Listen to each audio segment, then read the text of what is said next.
Good morning and welcome to the regular meeting of the Board of Water and Power Commissioners. Today is Tuesday, September 26, 2023. This proceeding is being broadcast on Channel 35. The exact broadcast times can be found by contacting Channel 35.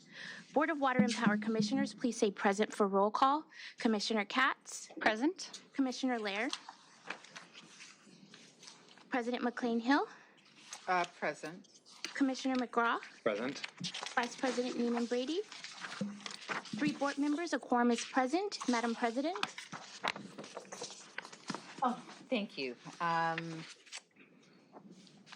Good morning, everybody. We're going to just get right into the meeting. I don't have opening remarks except to say that at our next board meeting, we will have a presentation by our employee resource group representing Hispanic employees at the department, and I look forward to that. I will also be making comments regarding Hispanic Heritage Month.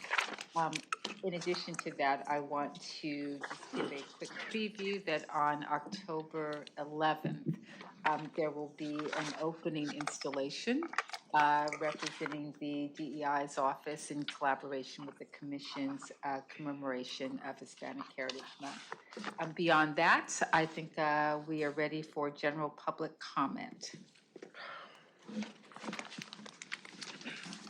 There are no public comments at this time. There was one e-comment that was received and distributed to all commissioners. Public comment is now closed. Terrific, thank you. It is good to see you, Mr. Adams. Thank you very much. Yes, welcome back. Italy. Thank you. We returned last night, so. Oh, okay. Terrific. I'm not sure what time it is, but it's okay. Thank you. Well, good morning, Madam President and Commissioners. Real briefly, just a couple quick items. While I was gone, we did have a very important meeting with our LA Equity Strategies rollout of many months of work, and I want to congratulate the team for a very successful meeting that brought together the steering committee and the advisory committee to talk about the results and also how to advance to the next steps. This is, again, a culmination of a lot of work by staff and consultants on this. I want to thank you, Commissioner McCLAIN-HILL, President McCLAIN-HILL, for your vision on this whole effort and your leadership. I know you had an idea of where we should go and how we should go about it. And I hope you're happy with how it's turning out. And I think we've made tremendous progress. And it's been a tremendous change in mindset for the department employees as well. Aaron, I want to thank Aaron. He and Julie are at a meeting with the U.S. Attorney's Office on cyber grid security right now. But I want to thank him as well as Simon and Greg in the audience here and the rest of the staff who worked on this initiative and making sure the meeting was successful. And thank you, Commissioner McCraw, for being there and lending your support to this effort. I also want to point out that it's been done in collaboration with IBW Local 18, and the business manager, Gus Corona, was there as well to show his support. So very important move forward for the department. As you said, Hispanic Heritage Month began September 15th, and it'll go through the middle of October. We did have a new opportunity to participate in a new event, new for us this year already. We sponsored and exhibited at the Central American Independence Festival and Parade. So the first time for us, and it's an event that's organized annually by the Central American Confederation. It was held September 16th and 17th near MacArthur Park, and it recognized the many countries that make up the fabric of Latino heritage in Los Angeles. So the Office of DEI, our Society of Hispanic Professional Engineers, and Communications and Corporate Strategy all worked together on the event. We had a booth there representing, promoting our air conditioning rebates program through the Cool LA program. We distributed handheld fans, and a lot of information about other water and power programs. We were able to bring one of our bucket trucks in as a float again this year. We had over 40 employees who marched in the parade on the 17th. And then a number of dignitaries from Central American countries were honored, and Senior AGM Greg Reed from DEI also accepted an award on our behalf, recognizing our support of the Central American Confederation. And at the event, they played the national anthems of all the countries that were represented there, as well as the U.S. national anthem. So we'll have a video about that at the next meeting to talk about that and the other events that you mentioned. And that concludes my report. Thank you. Terrific, thank you. And at the October 10th board meeting, we'll have a formal presentation on equity strategies, and I'm really looking forward to that being presented to the entire board and to the community at large. So thank you for that. I am not aware of any motions currently on deck to be introduced for future consideration. Dr. Pickle, do you have comments at this time? I do have some short comments. One, we have no item that we oppose on today's agenda. We have brief comments on items 12 and 13, but there's no reason, we see no reason to call them. The intro on the board letter in item 12 was interesting because it stated a new goal that hasn't been discussed before, and for a higher percentage of renewables by 2030. And we are afraid that that may have unacceptable near-term rate impacts. But we also doubt the ability of DWP to achieve that in that time frame. And second, item 13 on the energy hub, DWP is behind in this area, and it's good we're stepping up to address this. Perfect. Thank you so very much. I appreciate that. Any impact statements? No community impact statements or formal positions were filed by any neighborhood councils on any of the items on today's agenda. Terrific. We have a number of items that have been called special today. So they are items 2, 4, 5, 6, 11, and 12. Are there any other commissioners with items that they would like to have called special? I think that covers Everything? Do you have any Terrific. Therefore, I am looking for a motion for items L1, L3, L7, 8, 9, 10, 13, 14, 15, 16, 17, and 18. Is there a motion to approve? Yeah, motion to approve items 1, 3, 7, 8, 9, 10, 13, 14, 15, 16, 17, and 18. Is there a second? Seconded. Terrific. Call the roll. Commissioner KATZ? Aye. Commissioner LEHRER? President McCLAIN-HILL? Aye. Commissioner McCraw? Aye. 4 ayes, motion adopted. Terrific. We have no minutes to approve today. Are there any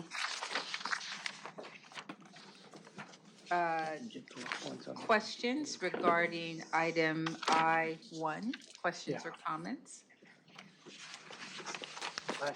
I'm sorry. That's a management report. I am sorry. Forgive me.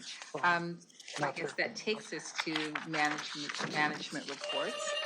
We have a report from the Office of Emergency Management. Sir. Dan Ashland will lead this report. Hi, Dan. How are you? I'm well, thank you.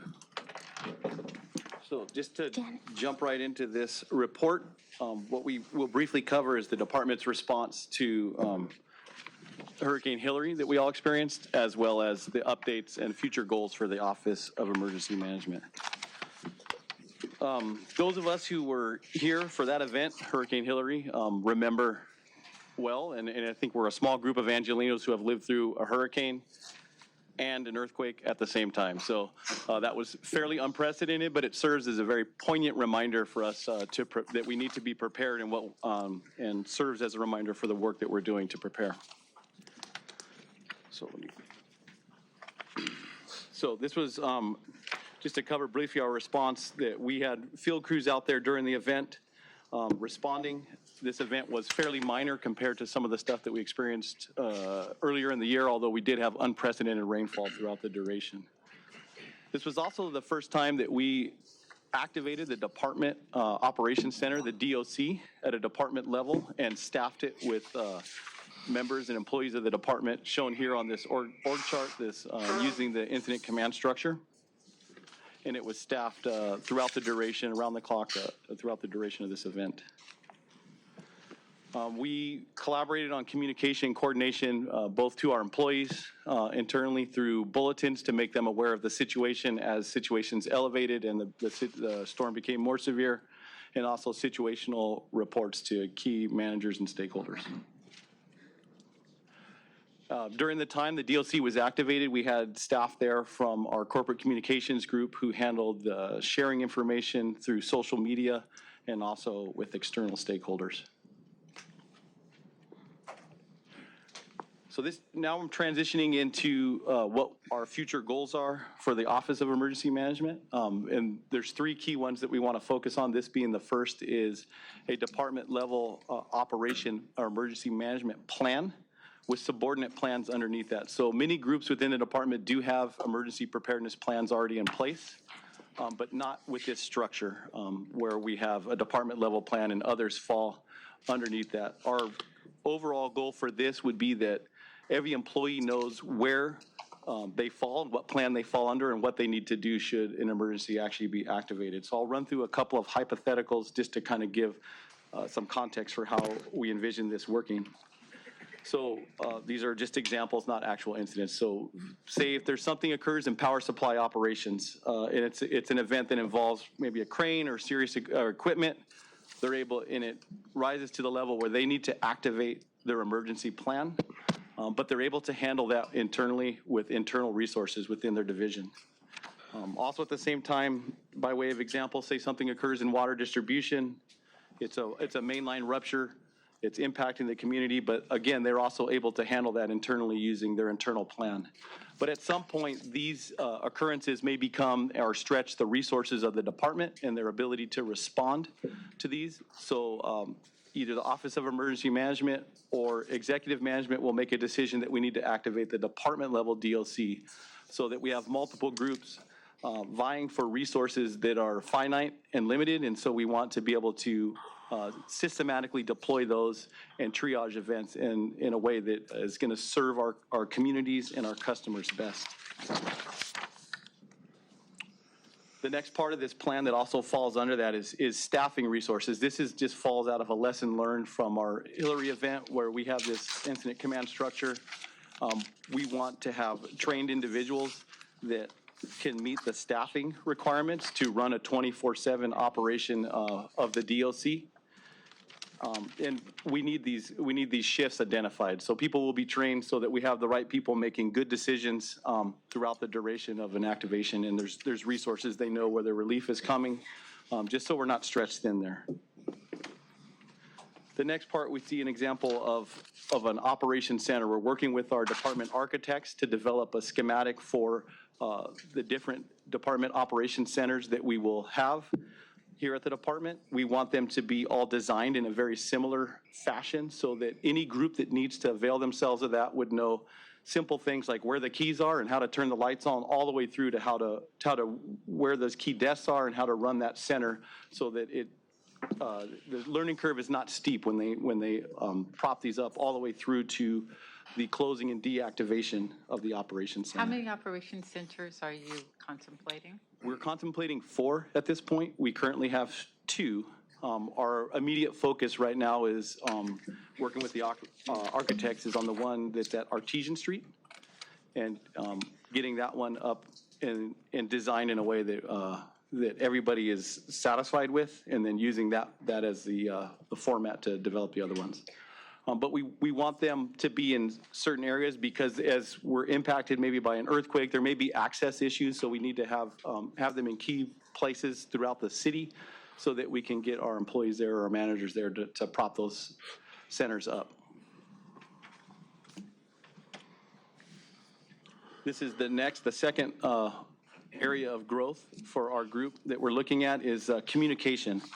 And this is really building out a communication tree so that we have a flow of information really to the right people in the right way and it's timely.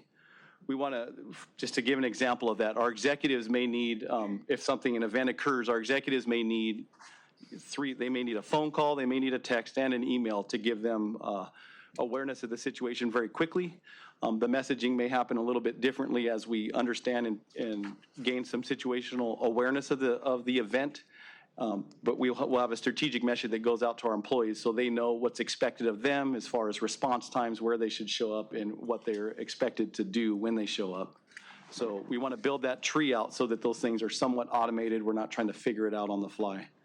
This involves both collaboration internally and also an IT solution to support this.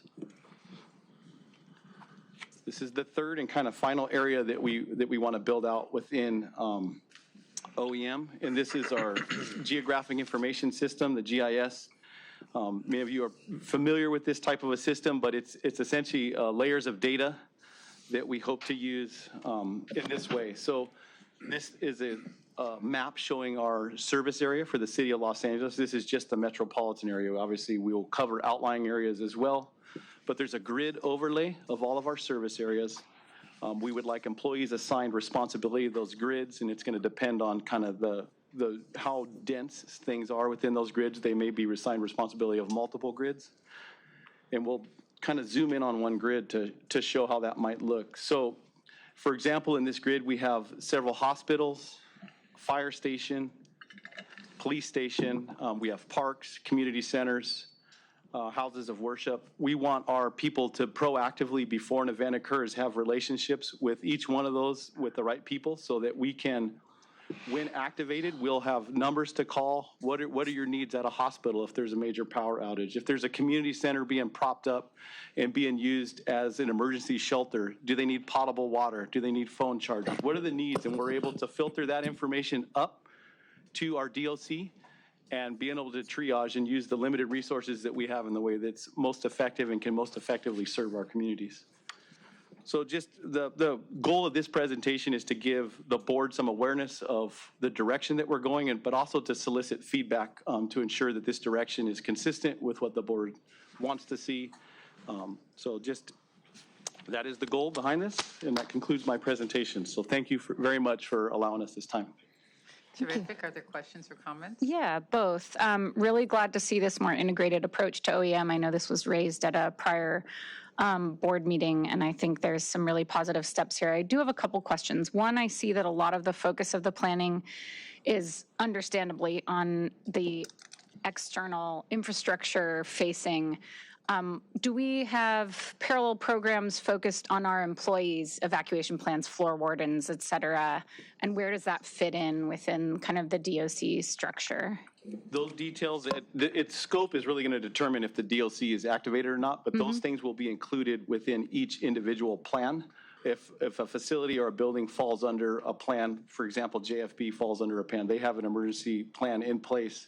We're just going to start holistically reviewing those and having them centralized at the Office of Emergency Management so that there's a review process to ensure that they're consistent and fall into that hierarchy structure that we showed in the earlier slide. Training programs? I know that we talked about, when I met with the team, we talked about some of the full-scale exercises and training for those engaged in emergency management, but do you have emergency-related training for employees overall, preparedness training? And I know there was an outreach fair at some point, but how frequent are the sort of engaging employees about their own safety and in emergency situations? The plans will hopefully dictate at the employee level what they need to know and how frequently they need to know it, but we are getting strategic FEMA-based training for our employees that we expect to staff these DLCs. And there may be more specific things that come out of that. But we're doing tabletop exercises periodically. And something like this Grid X is coming up is a cyber exercise that is a full-scale kind of collaboration with other utilities. Excellent. Yeah. And then for the GIS piece, so I think this is a really helpful planning tool. Do we have capacity yet for live maps with key infrastructure? I know on the power side, the control center has a lot of that, but do we have other ways during an emergency where everyone can look at the same map and see the key critical failures or critical areas of focus? And if not, are there plans to develop anything like that? That's something that we need to look into further. I know we do have that, but that is through our operational groups that have those live maps. We just need to find a way to get those seamlessly over where we're not impacting the operations per se. They can focus on what they need to focus, but also have that awareness at the DOC. So Yeah, I that's an think for opportunity for us. For the DOC level, I think it'd be really helpful for them to be able to see live status as things are getting addressed. If this building is, hopefully it's not, but if there's a building on fire or this building is out, being able to see that at a high level and understand the full system. And then lastly, I see this as LA. Are we doing something in Owens? We just did this, for example, in the slides, but the hope is that this will be the entire service area that we have, Owens Valley, and also we have some facilities outside of, in Nevada and Utah areas as well. Great, thank you. I have a quick question about how that it's sort of relevant to what the last question that NURIT posed is like, why only 4 service centers? How did you decide on 4 service centers? 2 of them are built, therefore they're there, but it's such a large service area. I can imagine it being overwhelming for DWP, but also time-consuming to address such a big span.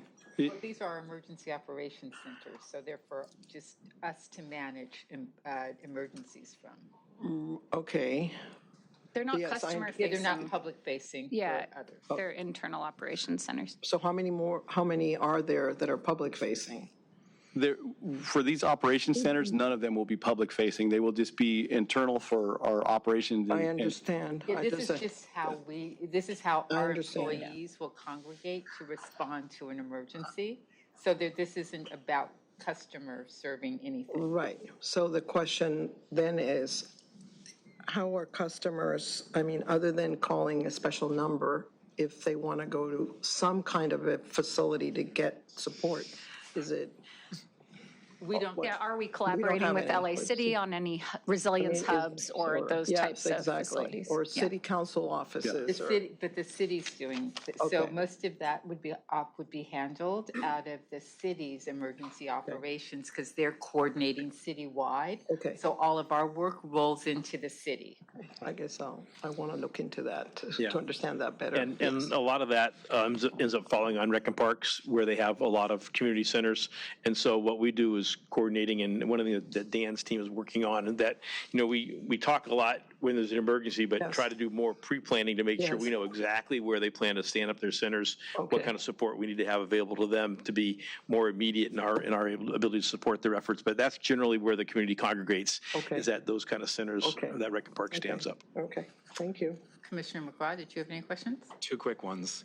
Do we plan to stand up a DOC in Owens or outside of the basin area? So that would be more a long-term goal. Most of the ones that we're looking at building right now in the formal setting like we showed here would be in basin area. So if there's an emergency up in the Eastern Sierras, we'll manage it from down here.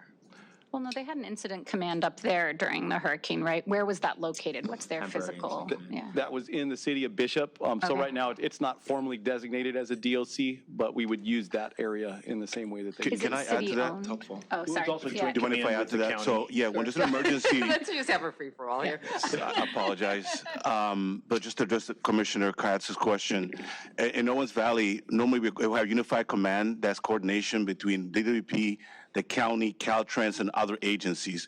We participate with them when there's emergencies in Owens Valley. We did that during the tropical storm, which pretty much kind of sat there for quite a while, dumping a lot of water in that area. And we've done it in the past with other emergencies as well. So, and the water system has incident command posts, and those are activated whether it's a metro or an aqueduct, depending on emergency. But we do coordinate with the greater community through the county and the sheriff department and the other agencies there. Excellent. And do they have a designated EOC then that we're working out of collectively? They have a location they use where they all gather. Okay. And that's where all the representatives from the different agencies go to. And that's where they coordinate all the response efforts. And usually the sheriff department is one that takes the lead because they have the expertise, but we participate as well. And a lot of times we do an awful lot of the work that's needed to help the community out. So yes. Next question? No, that covers everything for me, actually. We got there. Okay, terrific. Actually, I have a few questions. Sure. So, very much support where this is going, and I see a number of people here. So, my questions are always around do we have a timeline associated with this planning process so that we can start to understand what the milestones are and, and monitor, how far we're getting and, because I think that's important. Is this work incorporated into our budget? And does this involve scaling corporate safety or whichever division is overseeing this kind of both planning and, and drilling and things of that nature? So there's this would look good, we would like to do this, et cetera, but, have we determined how to pay for it? Do we have a timeline associated with it? And then finally, I am very interested in understanding what the current staffing is related to this work. So in any order. Okay.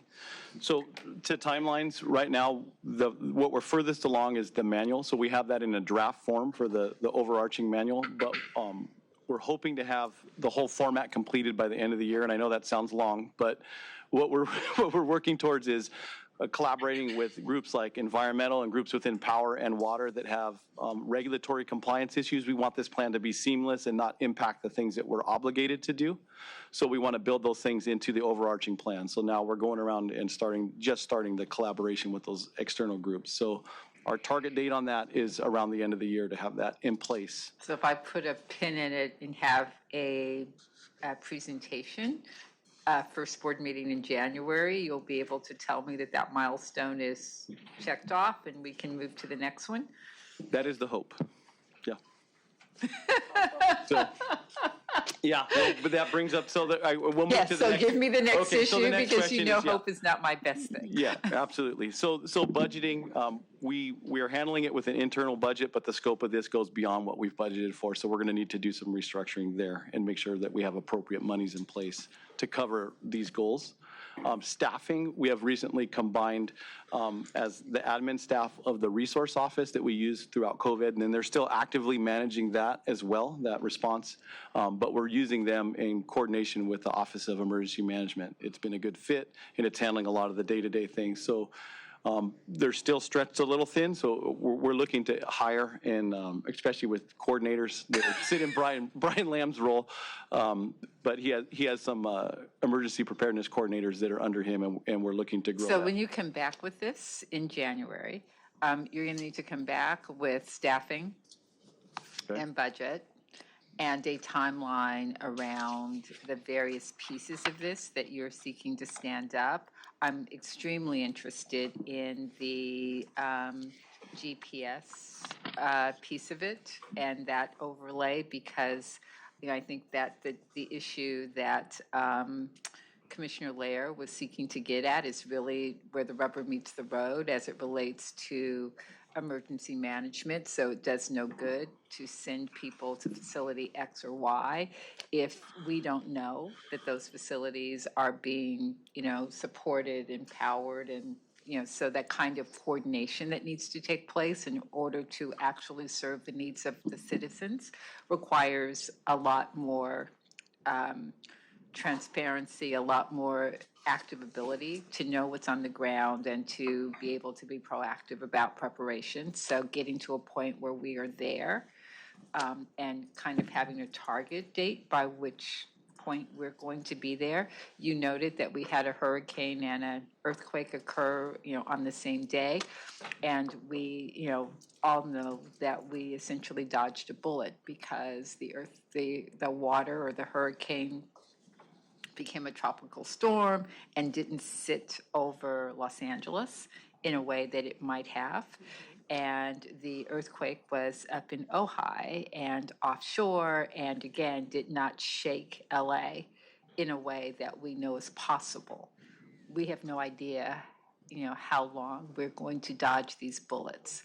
And so, if we're preaching preparedness, we need to get very serious about being prepared. And I think right now there's a huge gap between where we are and where we need to be, which is fine. but we do need to be moving with a level of deliberateness that we can track. So I'm very happy to see where we are. Was super excited to see the unified command and thought the department responded really well. As it relates, Commissioner KATZ hit on an issue that I also want to follow up on. The division that wasn't represented at our unified command was human resources. And that was a critical oversight. We had financial services there looking at, cost, real-time cost capture. What we did not have was real-time consideration of the impacts of what was occurring on our workforce. And I think that that's an important thing to understand. One of the things that sort of jumped out at me was the notice that went out that indicated that employees who could work from home on that Monday should, because we were concerned about employee safety. I wondered very much about how that impacted custodians at our buildings, because obviously they can't work from home, but it wasn't necessary that they subject themselves to potential peril that we were shielding other workers from in order to clean buildings that were likely to be empty. And that wasn't covered. So it's those kinds of things that we have to be very thoughtful about as we are thinking about infrastructure and external facing things. How are we thinking about all of the internal needs of our workforce and making sure that as we're making decisions about our external response, that we are making decisions about our workforce that align with our concerns about the overall, safety of citizens in Los Angeles. So that was just, when I saw it, I was like, And I came in and I actually asked one of our custodians if they were off that day, and they said no. So that, for me, was just a critical oversight. And we can do, these are the kinds of things that we learn, but that we need to anticipate and really make sure is integrated into our planning.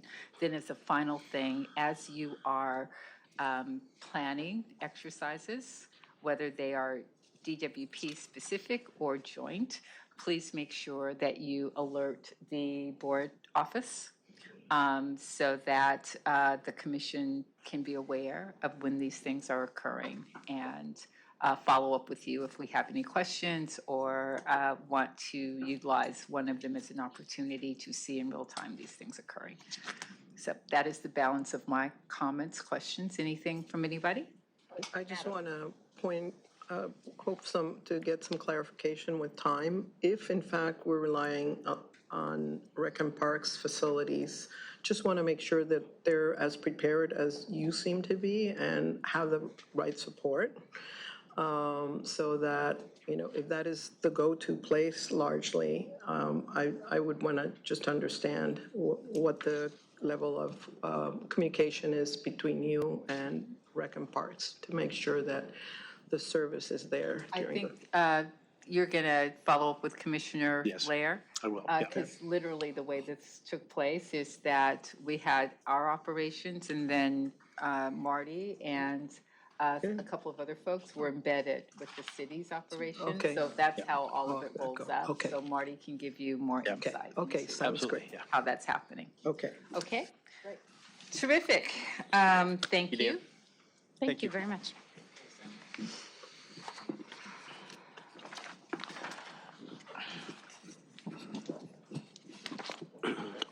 Now, I'm sorry. Oh, yes, I was going to say, we are going to go back to item D on our agenda. I understand that there's more that the department wants Yes, to tell us. I apologize. The time change must have done more to me than I thought. So I neglected to call on Simon Zudu, who has a few important updates for the board. So Simon, go ahead, please. Good morning, Commissioners. We have 3 updates for power system. Over the past few months, we have continued our efforts to fill our vacancies and have the necessary resources to support and manage our projects and initiatives within Power System. In that regard, I'm very pleased to announce recent management appointments within Power System that includes power engineering managers and electric service managers. Many of them are here today that have joined us, so I will call out the names if they can be recognized. Under our power engineering managers, we have 7 new power engineering managers that joined the management team. These are in areas of major projects, transportation and building electrification, system protection, new business, regulatory compliance, and contracts. And when I call out your name, if you can please stand up.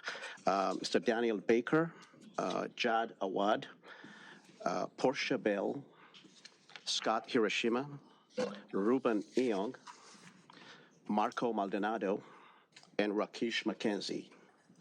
These are our new power engineering managers leading a lot of our important efforts, and congratulations to you.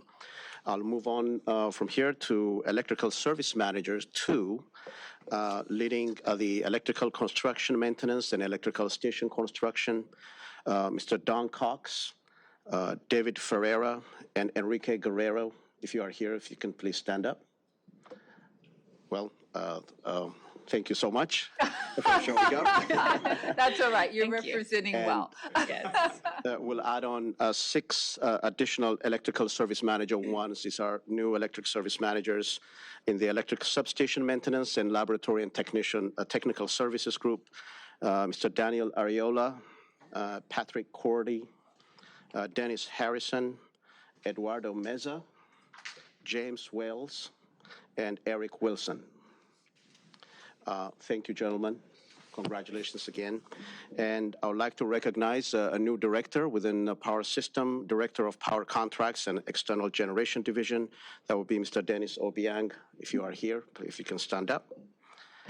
Congratulations to you all, and these managers will be instrumental in the coming years in really steering and leading a power system into our monumental transition that we'll be having over the next 10 to 15 years. So thank you again for your service. Thank you.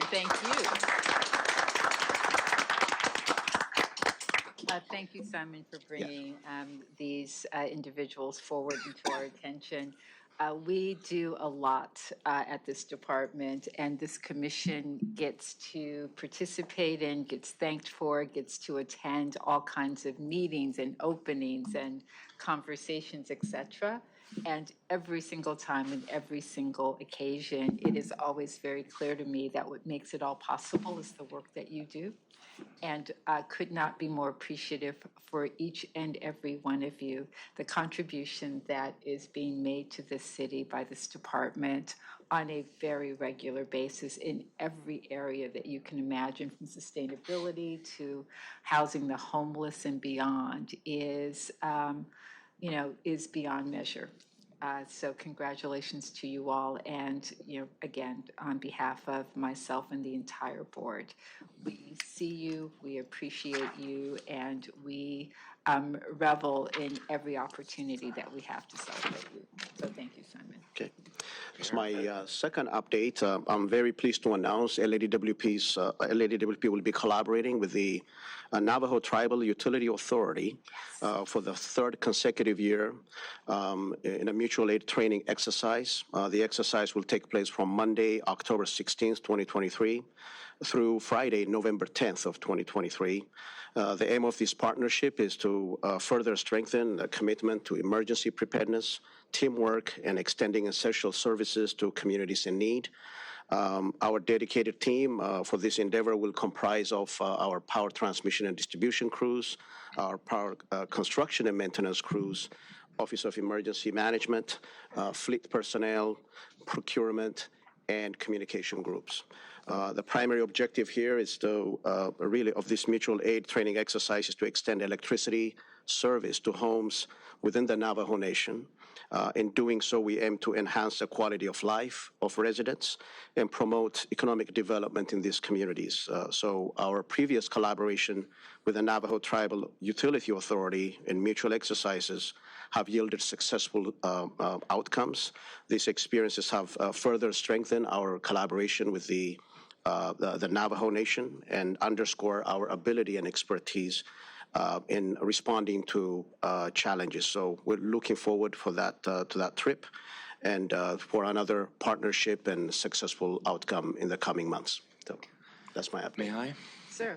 Simon, I'm really excited about this. I've seen the impact of this project firsthand before. In fact, a couple of years ago, in my day job, the organization I run follows along your path after you finish Light Up Navajo. We put water service in the same homes in many cases.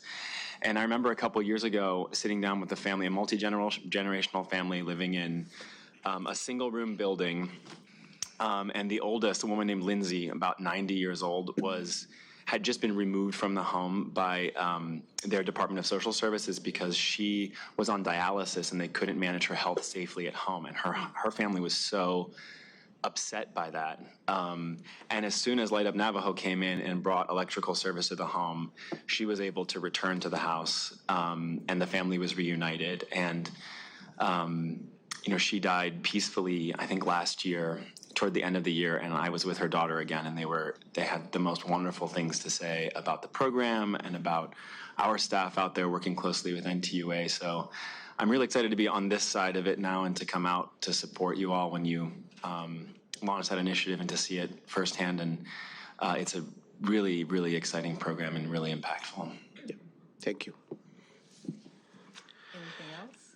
One more. Sir. Yes. You're on a roll. Last, I would like to ask Nazir Fazli to provide us an update on our progress on our priority 2 repair jobs on distribution facilities. Nazir. Good morning. Good morning. Starting with a review of our inspection and maintenance requirement.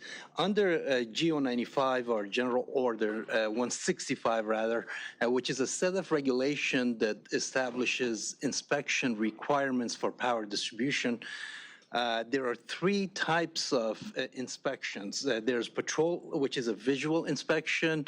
We look for more obvious infractions, and this is done on all of our facilities once a year. Detailed inspection is more detailed, and we use some diagnostic tools to inspect our facilities.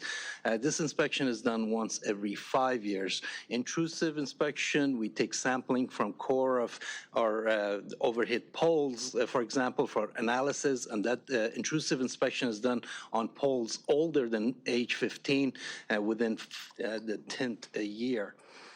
The purpose of this inspection is, of course, to identify hazards, safety hazards, as well as GO 95 infractions. GO 95 is a set of regulation basically to establishes safety standards for all of overhead system, including construction standards, conductor clearances and spacing, as well as vegetation management requirements.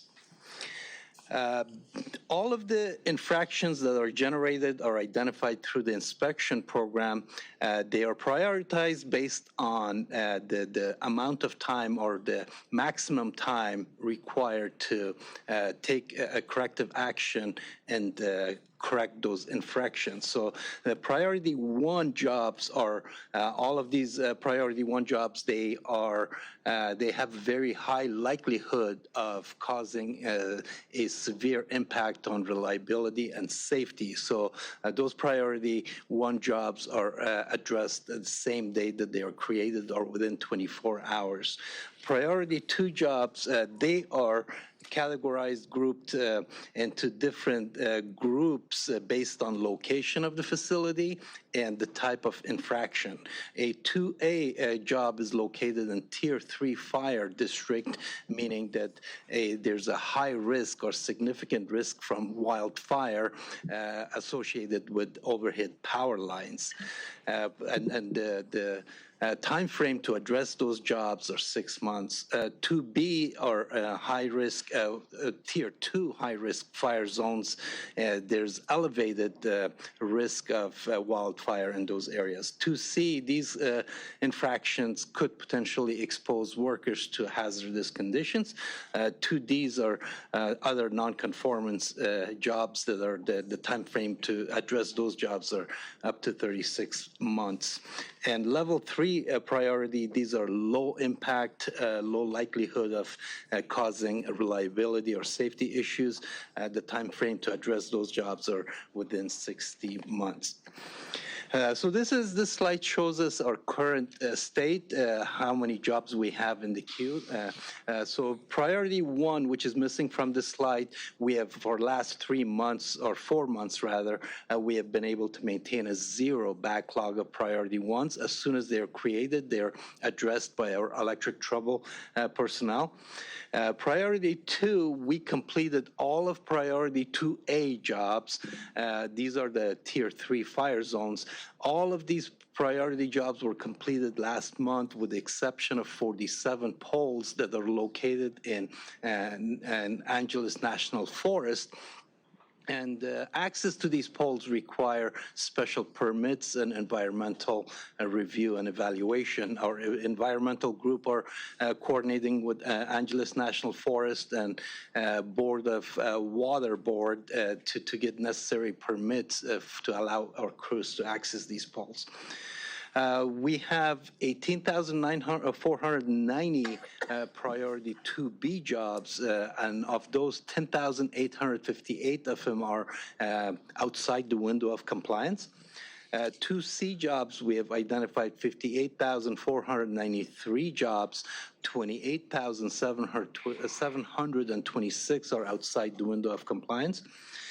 2D, we have 15,405, 9,095 of those jobs are outside the window of compliance.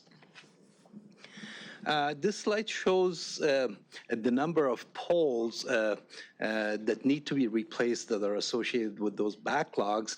On the 2A, we covered the 47 poles in Angeles National Forest, pending permits. 2B, of the 10,858 jobs backlogs, it requires replacement of 1,112 poles. On average, a pole replacement takes 100 to 150 hours to replace a pole. A pole rebuild, on the other hand, meaning replacing cross arms, transformers, wires, on average, it takes 50 to 75 hours. Based on that and the number of crews we have working on all of priority 2B jobs, we estimate the completion to be around 34 weeks from present. Priority 2C jobs, we have a total of the 28,000 backlog, 2,037 poles need to be replaced. Priority 2D, of the 9,095, 121 poles need to be replaced. This last slide shows the number of work and completed by our contract crews. We activated 3 contracts in May. They mobilized early in May. We have contractor 1 that has 8 crews working on our priority jobs. They have replaced 105 poles, 595 cross arms, 65 transformers, and they have completed 820 jobs. And they are working north of Mulholland in the Valley area. Contractor 2, they have 15 crews working on these priority jobs. They're working south of Mulholland.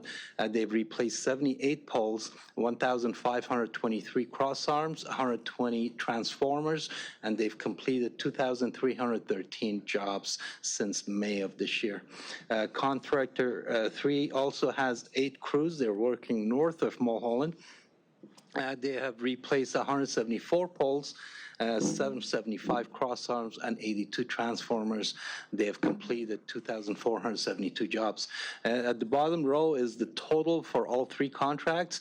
As of since May of this year, altogether 357 poles have been replaced by our contract crews, as well as 2,893 cross arm, 267 transformers and completed 5,605 jobs.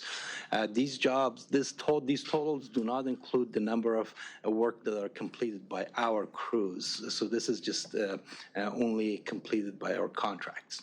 That concludes my report. If there are any questions. Yeah, on this contractor one, contractor 3 with the same number of crews seem to have done 3 times as many jobs. Do we have any information as to why, or are these crews different sizes and these aren't really comparable?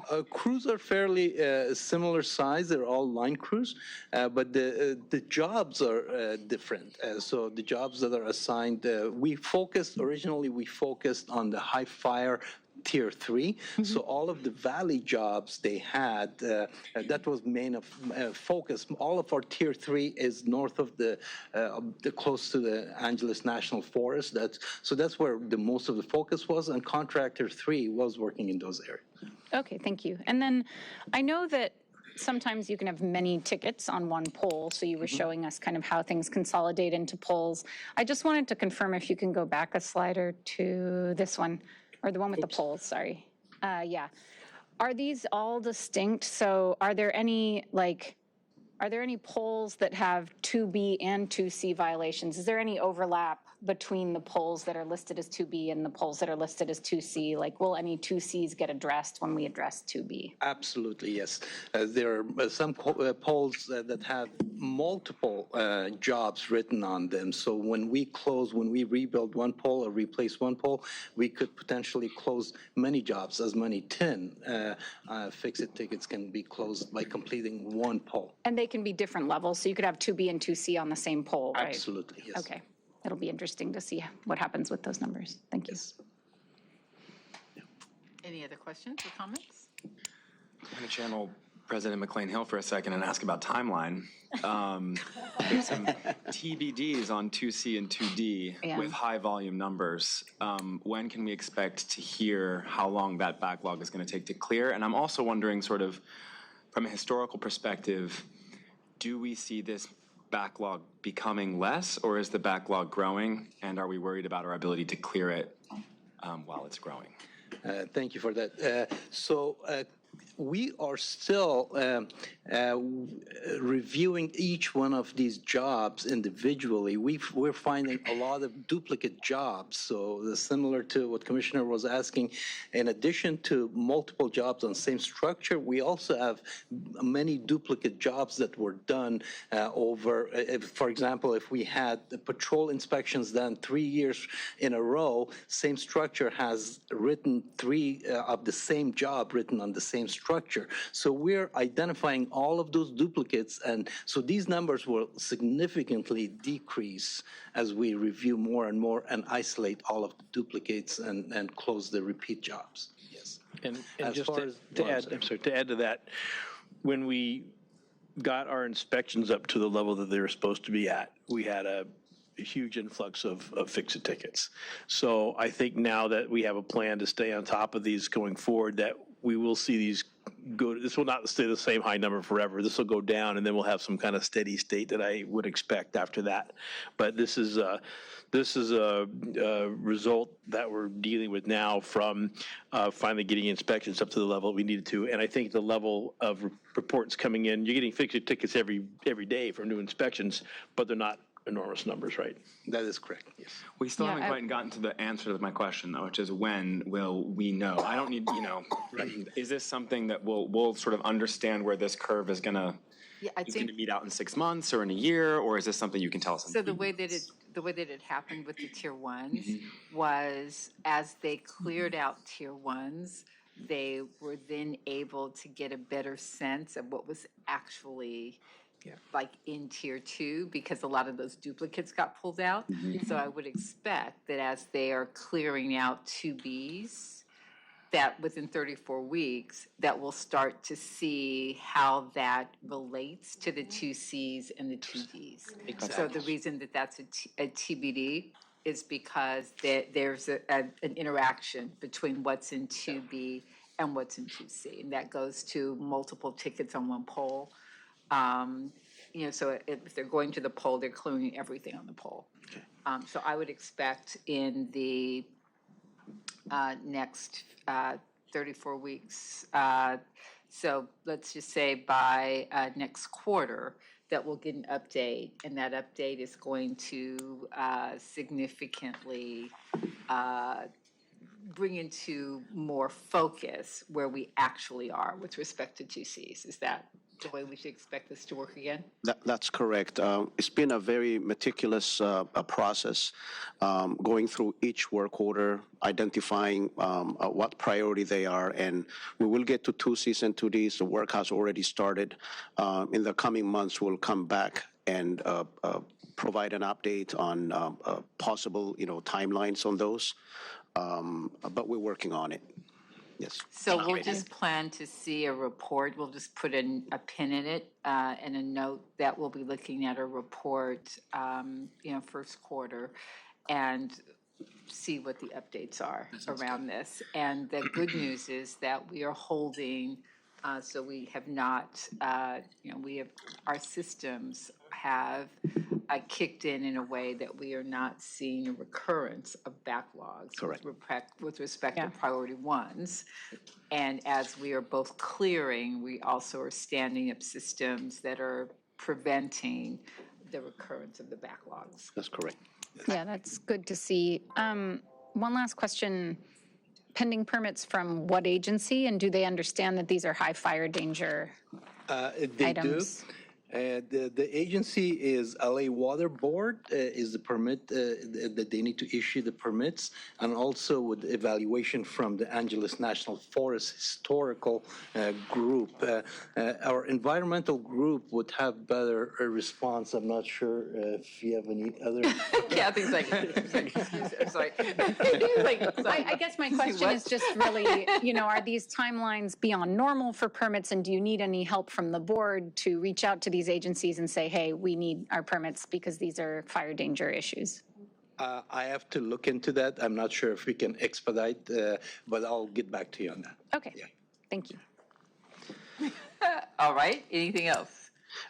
We will provide a comprehensive a quarterly report to the board starting from this week, and that quarterly report is more comprehensive, and it will include a thorough data that would be provided on distribution facilities improvements. Thank you.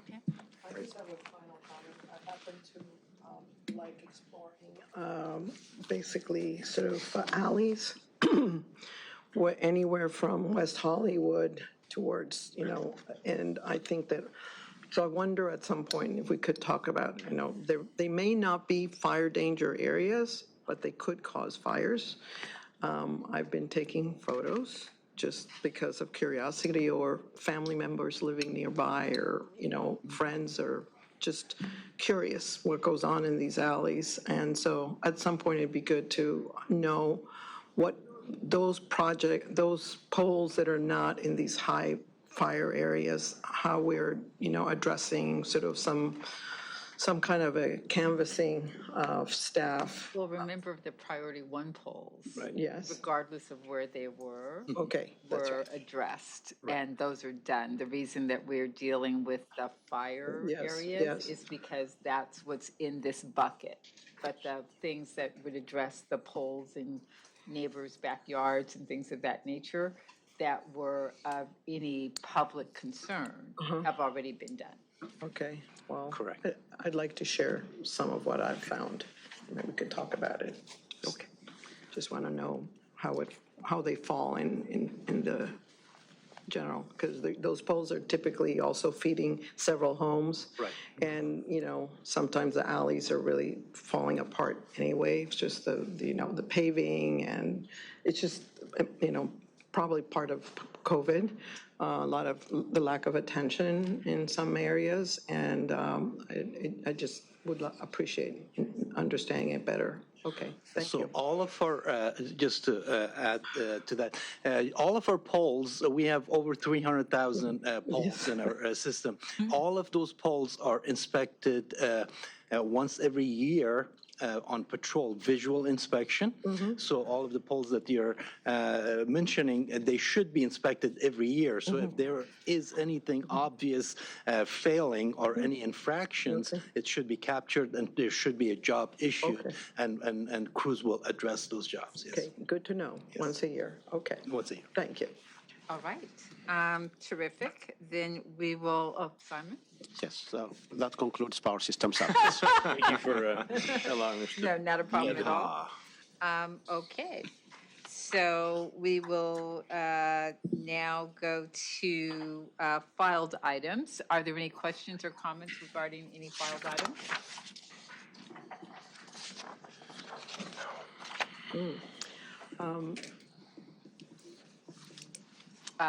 So I see none. We will therefore move to item L2, which was called special by Commissioner McCraw. Commissioner, are you looking for a presentation or did you have questions? I have some questions. Okay. Is there someone here to address questions? Dan is back. Dan's in the hot seat today. Sorry, Dan. That's okay. Okay. I just flagged this one because it's a large single source contract and I'm trying to, make sure on this decision before we proceed. It seems like the decision to go with this vendor is based on the integration between Intellix and Workday, and they seem to be the only one that can provide that integration. Do we know the nature of the relationship between Intellix and Workday on that API? Can we reasonably expect that that relationship will continue? Because I only ask because they're asking, well, they're rejecting our standard, termination for convenience clause in this single source contract. And it seems like our decision is based on this one integration, which I know integrations can come and go depending on how the relationship between those two companies is. So I'm just wondering how much confidence we have moving into this contract based on that. Okay, well, the partnership between them is called Access Partnership, and maybe I'll call Don Louis and Mark Hendon up real quick if there's more detail to that. But that partnership, we do expect it to continue, but this also can stand alone if that partnership dissolves, and it could stand alone as an independent. What do you call it? An independent software. Software. Yeah. So if we lose the Workday connection, or if we lose the Workday integration, we can still use the software as is and figure out a runaround for Workday. That is correct. Another major component of this that pushed us in this direction is that it's some are customizable and some are configurable. This one is what they call configurable. It means that we can internally use our own resources going forward, and as the years go on, become less and less dependent on the vendor for those type of things. We can configure this to meet our needs with our own internal IT personnel. Okay, that's super helpful. That covers my questions. All right. Any other questions or comments on this item? Is there a motion to move approval? I move to approve number 2. Second? Commissioner KATZ? Aye. Commissioner Lair? Aye. President McCLAIN-HILL? Aye. Commissioner McGraw? Aye. 4 ayes, motion adopted. Terrific. We'll go to L4, also called special by Commissioner McGraw. Again, are you looking for a presentation on this or questions? A couple questions. Hi. Hi. So this is an external contract, and from what I read in the board letter, it's because we don't have this knowledge in-house related to Lidar and some of this equipment. But I also know that Lidar is becoming a really key technology that we're going to deploy for our environmental compliance and also understanding the health of our resources as we make this transition into sustainable power and more sustainable water. The board letter notes that we're working to develop this capacity in-house during the course of this contract so that we don't have to contract externally. So I was wondering, what does that internal capacity development process look like and how long will it take? Should we expect that we'll develop that capacity during the course of this contract and we'll never need to contract for this again, or is that a longer process? I don't want to say that we would never have to contract again. Sorry, never say never, yeah. Right, never say never. But we are anticipating that it will happen over this 5-year period. Where there is that transfer of knowledge, the educational part of it in this contract, and we're hoping to utilize that for our helicopter pilots. We're having hope again. Yes. We will be utilizing it. Yeah, I just, I don't understand hope in the context of. Oh, I'm sorry, I didn't mean to use that term. Hope. Yes, I don't understand hope in this context, so. Understand how this is going to tie into the work that we're doing with the helicopter pilots and drone work in the. Yes. So how, I'm sorry, Marty. So how- the question is, how is this knowledge and process, evolution going to take place, supported by this contract? Okay, I'm going to let Jane speak to that. Go for it, Jane. Good morning, Commissioners. So this is truly a story of collaboration. It dates back to, I think, 2019, 2020, where we broke some ground, where we were able to establish a mount on one of our helicopters to equip our own fleet to conduct the Lidar capture and acquisition itself. So basically, that was the first step, is making sure that our fleet were equipped with it. Step 2 was the training.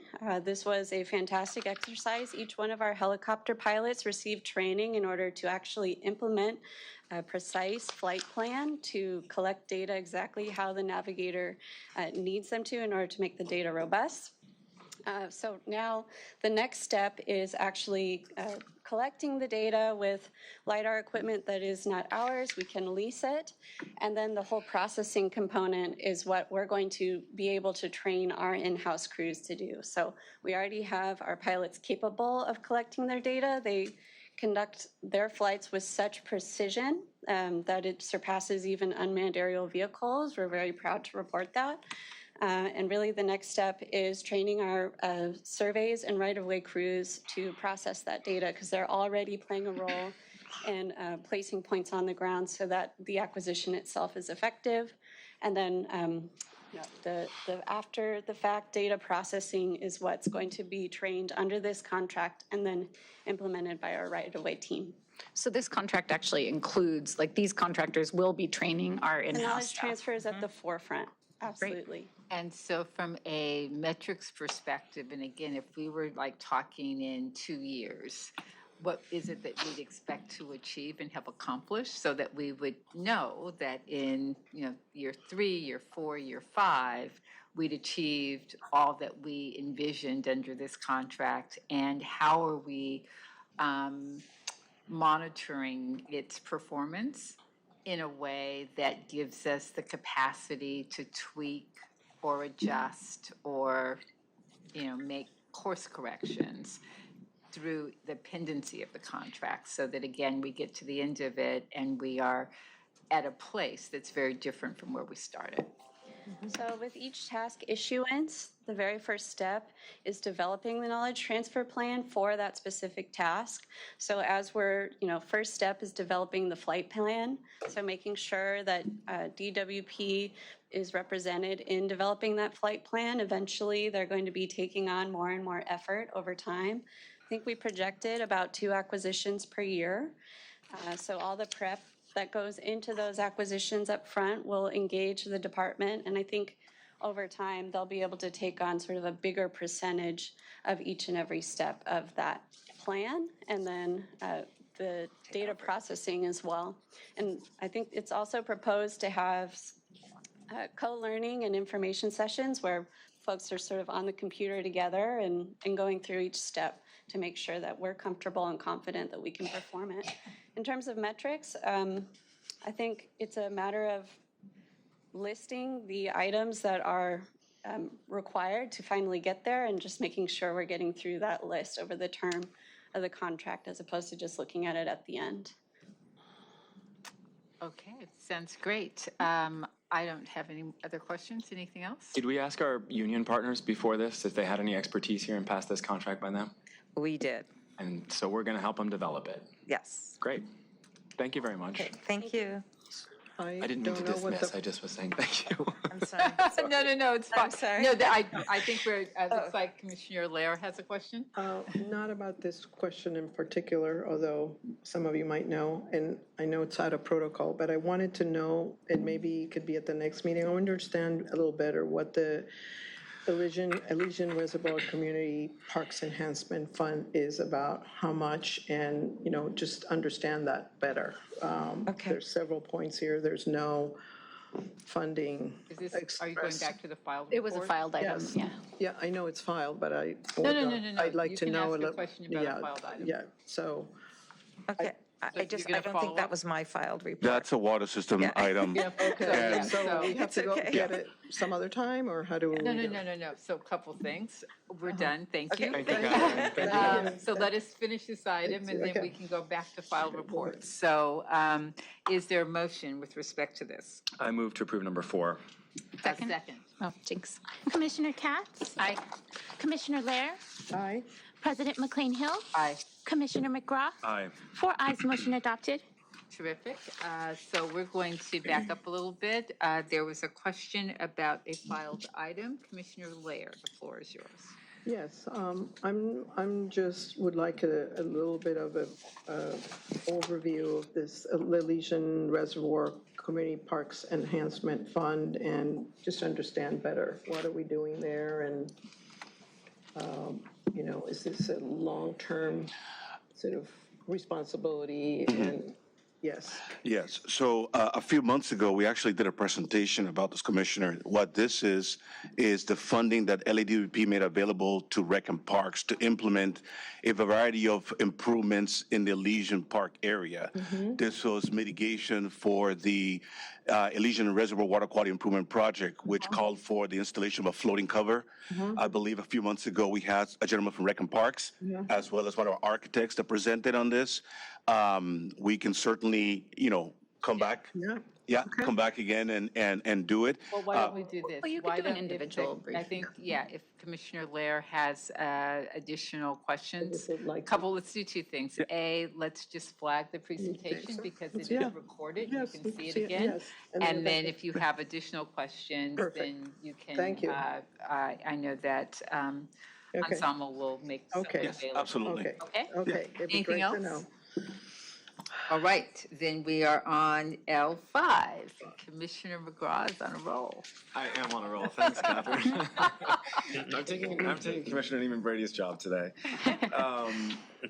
So I want to talk through the environmental remediation of this parcel in general. And my understanding from our conversations and from the board letter is that we're basically remediating some environmental damage to this property up to a single point where some uses would be allowed and other uses still wouldn't be.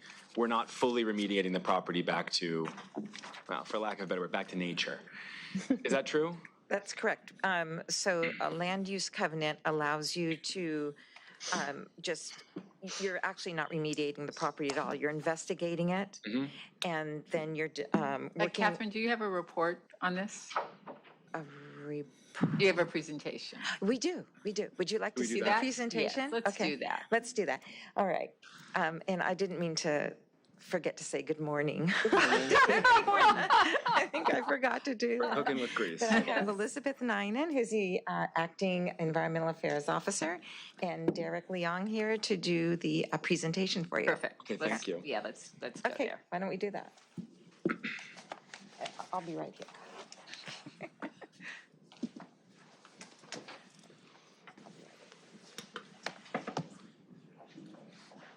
Good morning. Good Good morning. morning. Hi, good morning, Commissioners. So we're here today to request an approval to enter into a land use covenant with the Department of Toxic Substances for the Lincoln Heights Service Center. So a little bit about what an land use covenant is. The LUC is an institutional control that environmental regulatory agencies like DTSC and US EPA use for sites that have residual contamination that does not pose a significant imminent threat to human health in the environment, and that the residual contamination can be controlled through the restrictions that are stated in the LUC. So as determined by the DTSC, we can enter into the LUC for this site, and it'll be able to provide the protection to human health and the environment while still allowing us to have operational continuity at this facility and to limit costs since there won't be changes to the zoning. Do you have a map? There Yes. you So, go. Yes. Very good. So some background on the site. The Lincoln Heights Service Center is located at 301 West Avenue 26. It's also known as Parcel B, and it's part of DWP's Artesian Center. So the Artesian Center, it's a power system service center, while Parcel B itself is used as a parking lot and a equipment storage area. So as you see on the map, the site boundaries are highlighted in yellow, and the LUC will apply specifically to this portion of the property.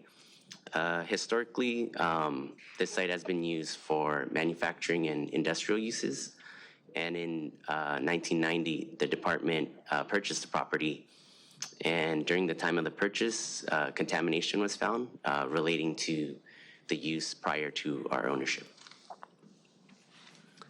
So in April of 2004, the department entered into a voluntary cleanup agreement with DTSC.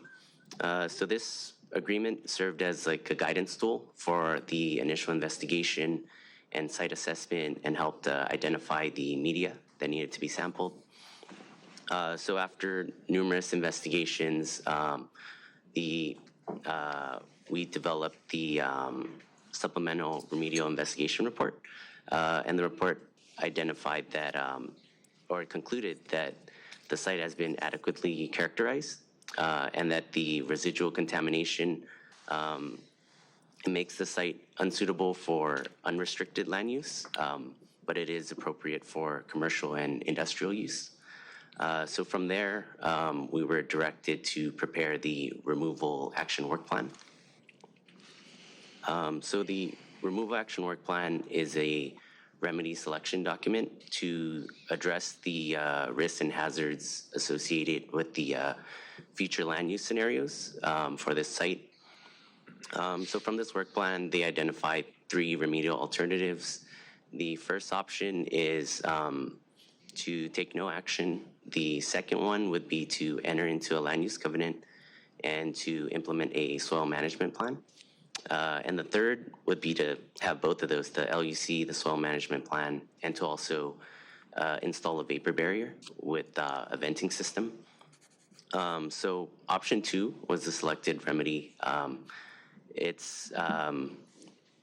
That remedy would be highly effective, it's readily implementable, and it's also cost effective. So as the lead agency, DTSC, decided to move to the public comment period, which took place in December of 2022 to January of 2023. And during that time, community updates were sent out, and the notice was published in 2 local newspapers.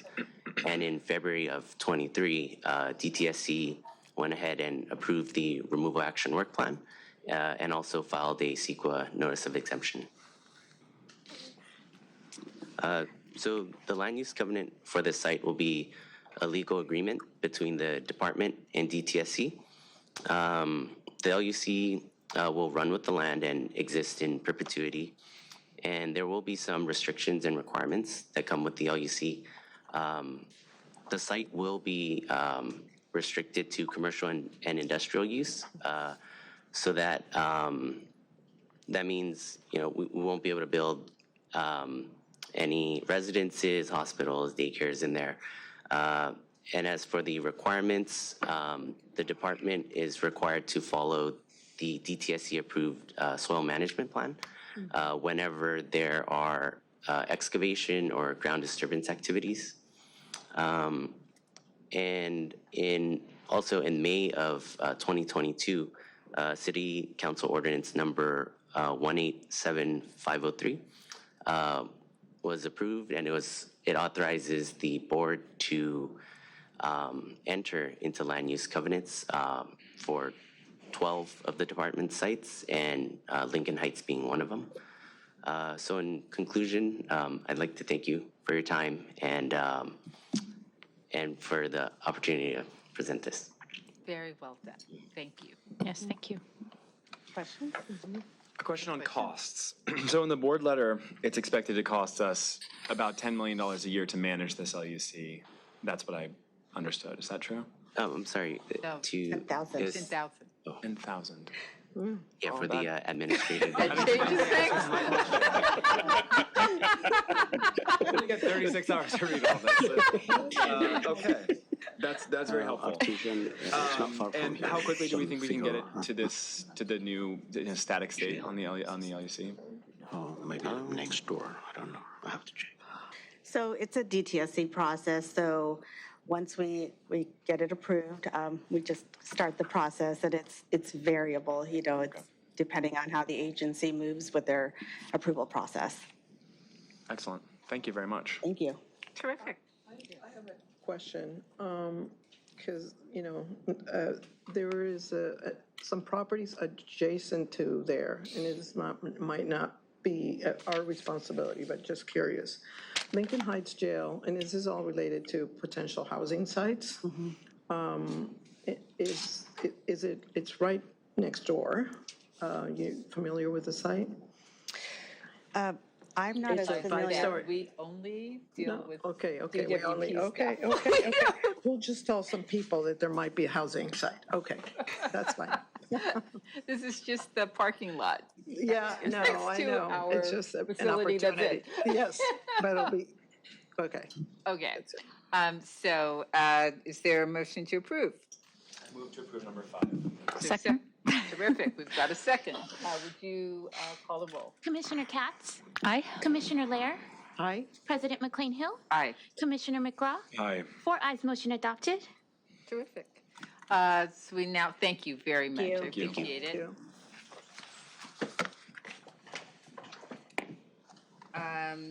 We now have L6. That's being brought forward by DEI. Good morning, Commissioners. Good morning, Board President. My name is Greg Reed from the Office of Diversity, Equity, and Inclusion, and I'm happy to be here with my colleague Karen Sun, who manages our Supplier Diversity Program, and we're here to present on this particular item.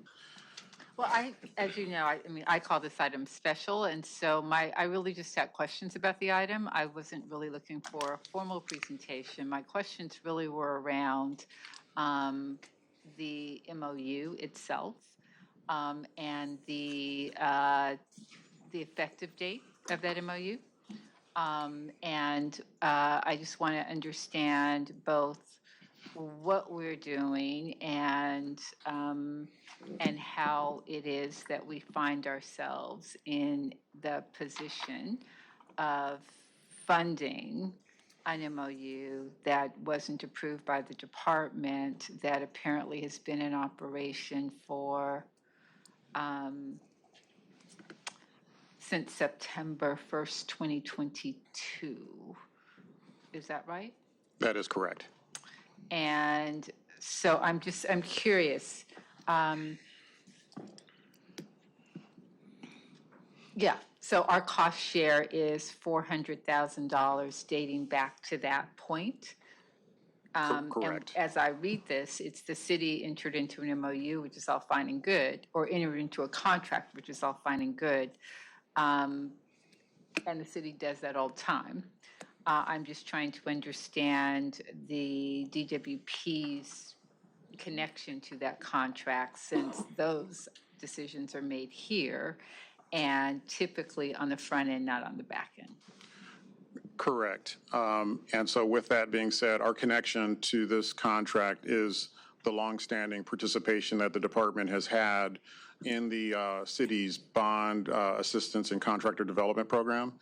This dates back to 2007 when Mayor Villaraigosa encouraged the proprietary departments to participate in what was initially a LA sanitation program. So since that time, we've participated continually up until the expiration of the prior contract, which expired February of 2022. So there was a bit of a gap from that contract to the one that you referenced for September 1st. Ideally, what should have happened, as you mentioned, is an MOU should have been brought to the board that provides the department's commitment to continue to share costs. However, that did not occur. What actually occurred was there was a gap in service. The CAO's office reached out to the department to provide a cost share to the program. And the response to that was that we need an MOU in order to share the cost. This was also in parallel with the CAO's office establishing the contract with Meriwether. So simultaneously, the CAO's office was working to establish the contracting vehicle while also working with the proprietary departments to establish the MOU. So those two things were happening at the same time. In September of 2022, the CAO's office ultimately awarded the contract to Meriwether, the single bidder, in October of 2022, retroactively to September. At that same time, we, DWP, were also working with the CAO on the MOU itself. When you say we, GWP, who was doing So that would be my office, the Diversity Equity Office of Equity Inclusion. And I think we all recognize that there were different leadership at the time in October of 2022. And that team was working on the MOU with the CAO, negotiating what this was for, the justification for our continued participation, and other facets of the MOU. That leadership team transitioned to my leadership in May, and at that point in time, I received, the task of continuing that MOU negotiation. So is it that, so you're telling me that the individual division or, because at that time, we didn't have an assistant general manager, but we have MOUs that are being negotiated by folks all over the department that, in theory, come to the board eventually? Is that how that works? Well, the negotiated and worked on by the people who are directly related, responsible for them, they will roll up through the management chain of command. So for instance. So for instance, when does that roll up happen? Because my concern here is, again, that it's, September, let's say May, I don't really care what it is, but it is literally a commitment of $500,000 that apparently got signed off on, and or either we were getting services or we weren't. But what we're being asked to do today is to cover that year. And it's not, I'm trying to understand who's got visibility into this, who's responsible for it, how it gets to us, and how these things occur, because based on this, almost any amount of money could get spent, and on the back end, it comes to us as an MOU that we just say, oh, okay, here. And that's not how the decision-making is supposed to take place. I mean, at the time that the city went out with a new contract, we should have had an MOU in place already to participate in that contract. And so Greg's been looking to see if this is consistent with what we've been doing historically during the use of the contract and how we've participated historically. But this should have been done before a contract was issued that had any idea that we'd be obligating ourselves to participate in it. And so whose responsibility is it to make sure that that occurs? So again, to the extent that, and I think that what you said is correct, before another entity goes out and issues a contract relying on us to pay, we should certainly agree on the front end that we're supportive of doing that. Right. So how does that work? So, ideally, the city CAO office should have ensured that everyone was signed on before they issued a contract, expecting everyone to participate. I'm not aware of what actually transpired in the communication. But when I say who's responsible, so should the CAO's office have reached out to you? Should they have reached out to who? Well, I wish How, it- how do, if they. who do they reach out to Well, if you're saying that the They would have CEO reached should out do to it? the counterparts that normally would have dealt with this, and given the nature of it was probably originally in our HR before we created the DEI office. So, so HR? it probably. Supply chain. Yeah, or would have, maybe, yeah, they were supply chain historically, then with the DEI. If they'd reached out to me, then I would have been aware we would have had a chance to make sure that we were on board right away. But normally they'd reach out with who they had reached out with historically. So it would have been supply chain. It could, was it supply chain or HR originally? It would have been supply chain because our supplier diversity function was within the supply chain organization prior to establishing the DEI office. And so for a couple of contracting cycles, the contract administration role had been with supplier diversity. So under supply chains organization. With the creation of Diversity, Equity, Inclusion Office, the supplier diversity team and function had been transitioned into the DEI office, making it now DEI function. Okay. So should we just assume that this fell between the cracks as a part of the overall change in leadership in different areas of the department? Is that the way that we should think about this? Well, I mean, I think from our standpoint, if we've been receiving the same services we always received and had historical participation like this, I would look at it that way. I mean, this obviously, we should have been on. You have to understand, I never do that. Meaning, just because we did it before doesn't mean that I think that we should do it again. No, I agree. And there's always the question is, do we want to continue to use Right. the service in the future? And Greg and I have discussed about whether we, think this is something that's been good for the department.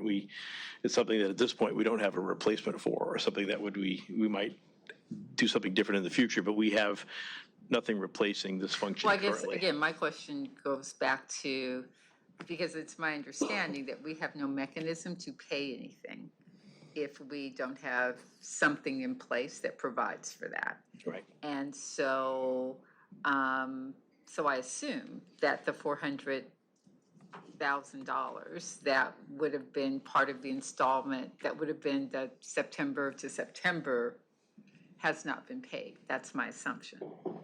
And that is correct. So we don't have a mechanism, right? And it's also my understanding that we do not authorize services when there's no mechanism in place to pay for them. That is correct. Yeah. So when I say that I assume here that something fell through the cracks and that we are, either there's a systems issue that we need to be thinking about so that we can ensure that we don't wind up in a place like this, either relative to DEI or something else. So there's either a systems issue or there's some unique set of circumstances involving change in leadership, change in organization, et cetera, that has caused us to be here, and will consider this an anomaly as we move forward. And that's what I'm trying to understand. Well, this is definitely an anomaly, as Greg said, with the change in leadership, change in both creating the new function and then a change in leadership in that function is what, causes gap to happen. Greg, to your knowledge, the things that we have benefited from in Because it service. did get picked up in supply chain or in DEI, right? It was sitting in supply chain, it got moved to DEI, and on neither side of that piece did the absence of the MOU become an item that caused someone to say or do something. Right. Your predecessors had started working on this. Yeah, I'll say that two things. One, we certainly should have been proactive in our work with the CAO's office. As the expiration neared and knowing that there's a continuity of service that's desired, there should have been perhaps some outreach in either direction from DWP. You have to understand that my concern here is not the CAO's office. My concern here is that you're asking the board member sitting in this chair to approve this contract retroactively. So my concern is in your being proactive at the Department of Water and Power, and in particular, proactive in connection with how you manage items that are coming to the board, how you manage services that are being procured. And I haven't asked the question, did we actually receive services under the contract? I didn't ask you that question. But at the end of the day, big or small, there is a process in place that governs how we approve the expenditure of resources, and it typically does not include retroactive to a year. That's correct. So that's my question, and that's what I continue to try to understand. I've asked this privately, I'm now asking it publicly. Is there a systems issue? Or is there some anomaly that we should understand relative to changes either in supply chain or changes in DEI that resulted in this time lapse or this sort of backward way of moving things forward?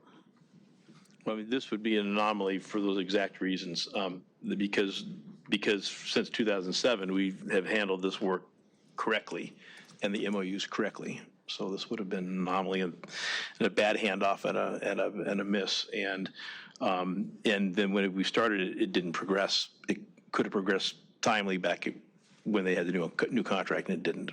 So we feel confident that whatever happened is not something that's going to repeat. Correct. Thank you.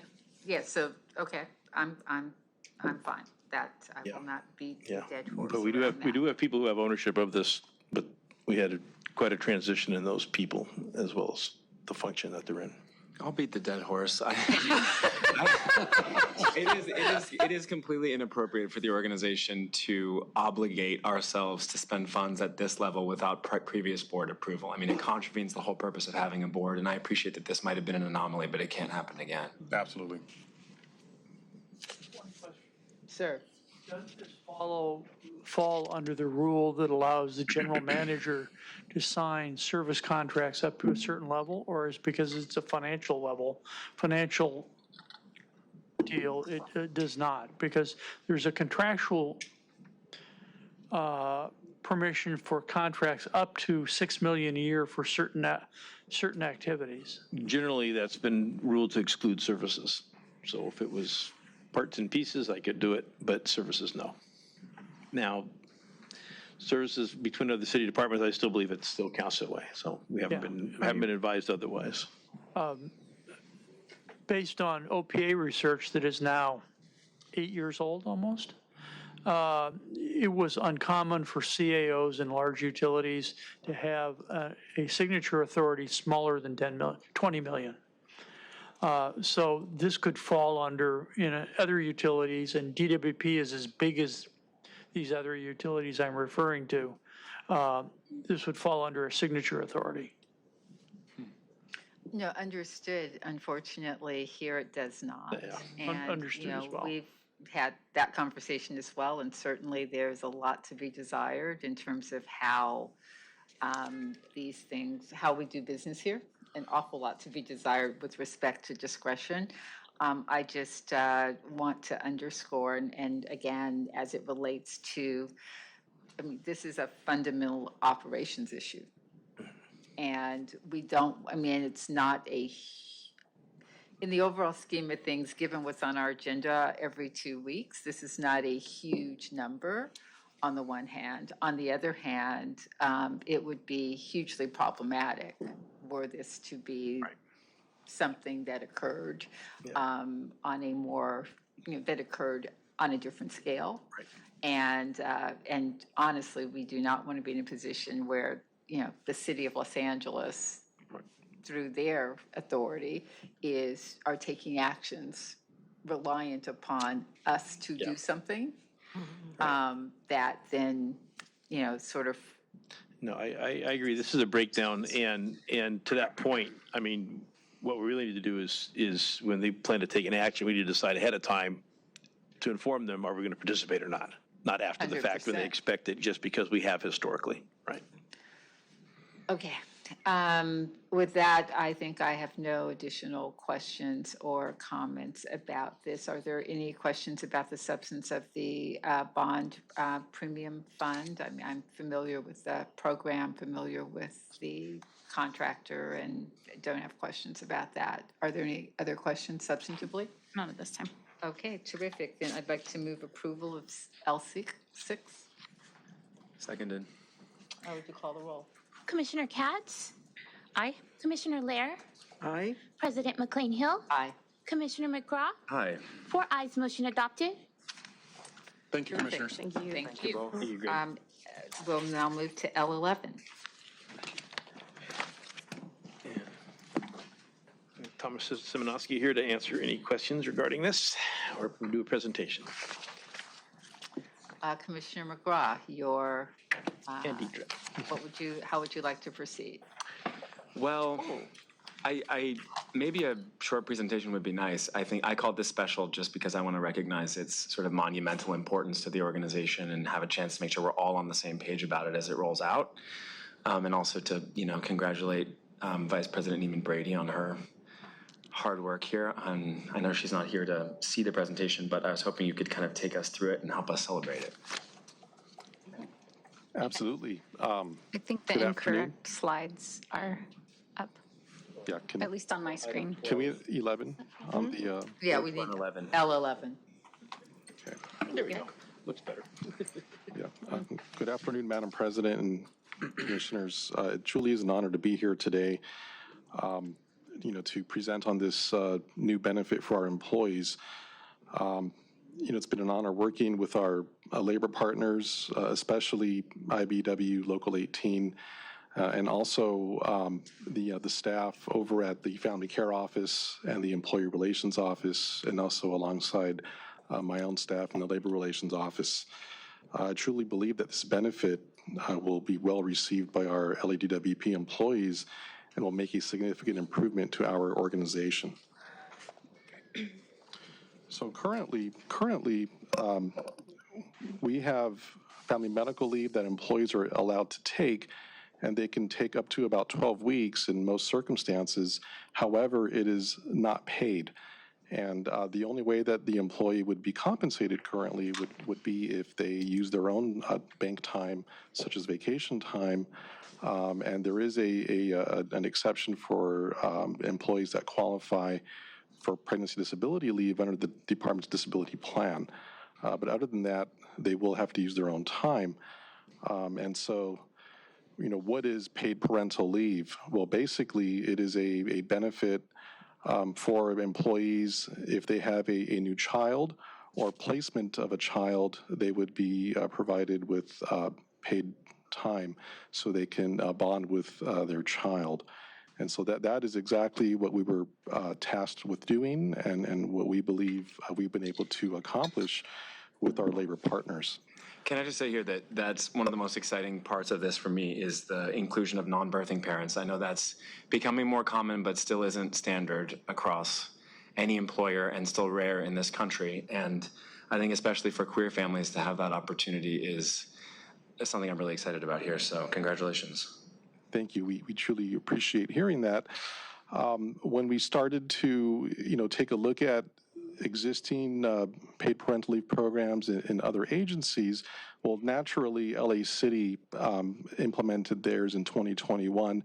LADWP was not part of that, but there are also other agencies that have implemented, and this is across public sector and private sector as well. So this is just a sampling of different, public and private sector agencies that currently provide paid parental leave. I just wanted to share that information with you here. And, their paid time off is it ranges from 4 weeks. And then in one situation, Exelon provided up to 16 weeks under certain circumstances. So why have a paid parental leave? Well, there's a number of, of benefits that, is not just for the employees, but also for the organization. So, retention, reducing, turnover, increasing productivity, enhancing health, bridging the, any gender gaps, inequality, et cetera. I'm not going to go through the whole list here, but we just wanted to highlight them. And this information does come from cited sources. If you want to receive that information, we can go ahead and do that. And on the flip side, there are costs to not having paid parental leave, such as it could lead to higher turnover, lower, productivity, lower morale, things of that nature. And these are also from cited sources, different studies that we encountered during our research.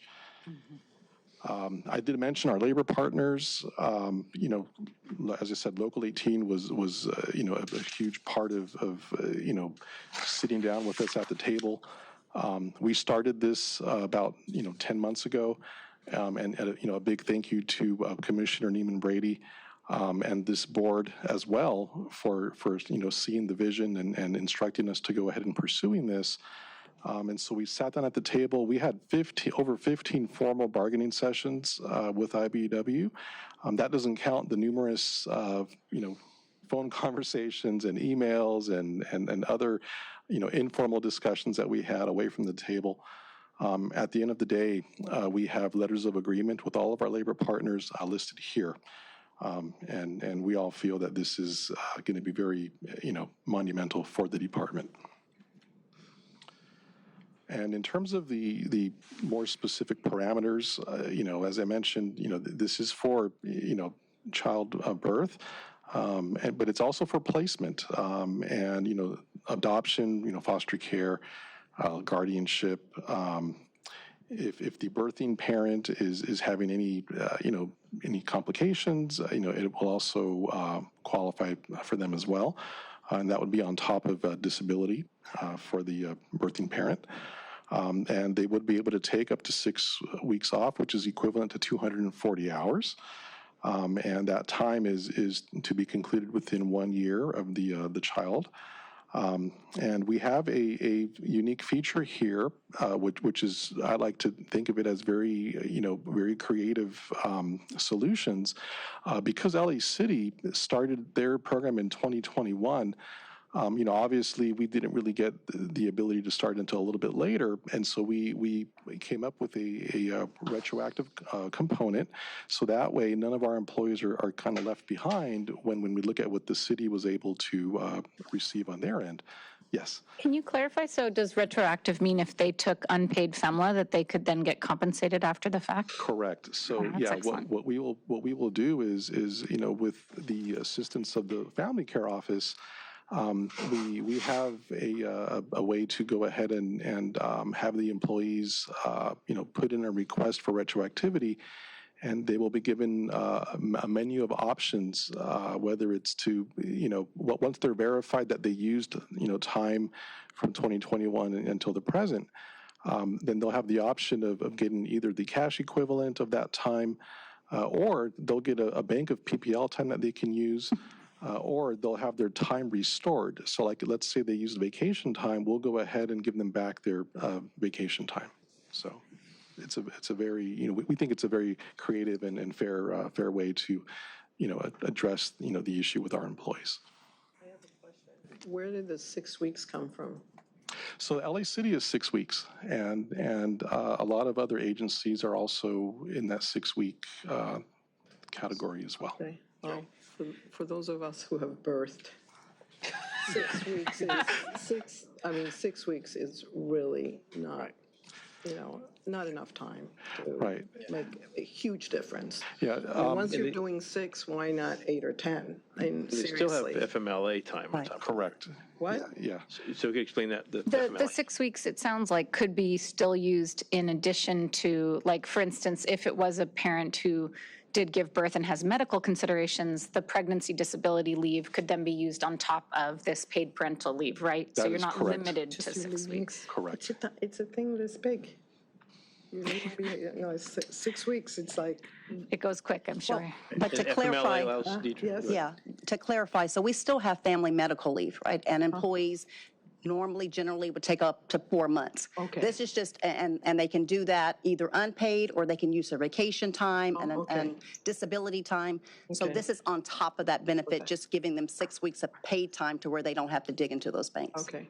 And if it's a father and a mother working in DWP, they can 6 weeks each? Correct. It is separate that for makes sense. both parents. That makes sense. Right. Okay. And other departments offer, the city offers 6 weeks, but, okay.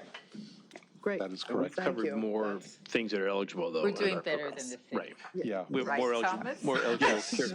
And actually, our next slide here, day one eligibility, that is huge. On the Yes. city side, Yeah. they do not get day one eligibility. On the city side, it's actually tied to FMLA qualifying, which means you have to work over 1,000 hours before you can even take FMLA. For paid parental leave here at DWP, on day one, the employee will be able to qualify. So if they become a new parent or, they give birth or the replacement, they will be able to take those 6 weeks off immediately. That is a huge distinction between DWP and the city.